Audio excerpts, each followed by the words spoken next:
저출생 문제 심각하잖아요. 그런데 좋은 소식이 있습니다.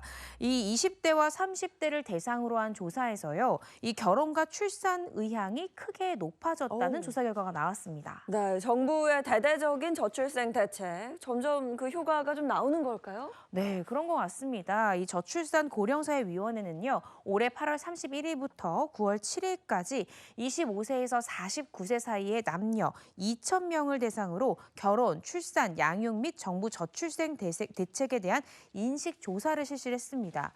미혼인 응답자의 65.4%가 이 결혼을 구체적으로 계획하고 있거나 언젠가 결혼하고 싶다 이렇게 긍정적으로 답했습니다.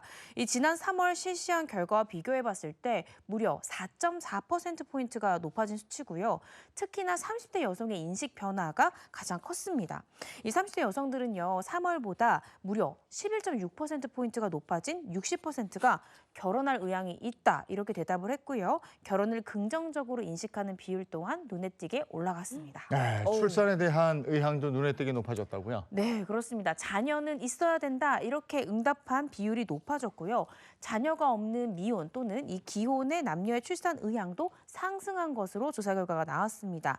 자녀가 필요하다라고 인식한 국민은요, 이 지난 3월에 61.1%에서 9월에는 68.2%로 7.1%포인트 올랐고요. 무자녀 가정의 이 출산 의향도 같은 기간 32.6%에서 37.7%로 5.1%포인트가 높아졌습니다. 이 응답자들에게 본인이 생각하는 이상적인 자녀 수가 몇 명입니까? 라고 물어봤더니 평균 1.8명이다라고 대답이 나왔습니다. 이에 대해서 저출산인은 임신, 출산, 이 양육을 하는데 긍정적인 환경을 만든다면 이러한 저출생 현상에 대해서 반전을 꾀해볼 수 있지 않을까 이런 의견도 나오고 있습니다. 그렇다면 젊은 세대들은 어떤 지원을 좀 바라고 또 기대하고 있는 걸까요? 아무래도 요즘 맞벌이 부부들이 많잖아요. 그래서 가장 중요하게 보는 부분이 일과 가정의 양립 부분을 보고 있고요. 또 양육 지원이나 이 주거 등 결혼 출산 지원이 가장 높게 나왔습니다.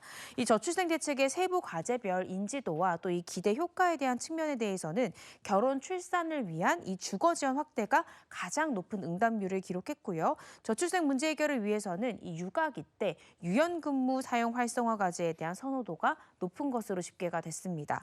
저출산인은요, 이번 인식조사를 통해서 이 확대, 강화 요구가 높은 정책에 대해서는 지속적으로 보완 대책을 마련해 나갈 계획이다 이렇게 밝혔습니다.